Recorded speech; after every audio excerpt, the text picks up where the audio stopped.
موجود رسول الله موجود وای ته څه فکر کوي چې امت ته به څه ویلو چې تبلیغ ته لاړ شئ؟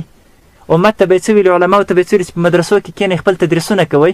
امت ته به څه ویلو چې بس د خپلې ملایګانې غوړ غوړ نوبتونه او جنازې لمونځونه او سقاطونه او خیراتونه او نکاحګانې تړې بس همدغه دین د همدغه خلکو ته خدمت ده. تاسو څه فکر کوئ رسول الله به داسې ویلي وو؟ نه اورونو. تاسو څه فکر کوئ خلکو ته به ویلو چې شولې ته به خو پردې ته کو خپله ډوډۍ خوري خپله شوله خوري مه په دې کار لرئ مه په دې کار لرئ عوام خلک یې موږ په هېچا باندې هم کار نه رسول الله به خلکو ته داسې ویلي وو؟ نه اورونو. رسول الله به کوم مصلحت مراعات کړی و چې اوس د دې وخت نه ده. رسول الله به ورغلی و د کفر په قانون کې به ورسره ناست و چې راځئ موږ به په جد و جهد باندې اسلامي حکومت راولو موږ به په پارلمان کې ځان ورسره کاندیدوو موږ به په انتخابات ورسره راولو.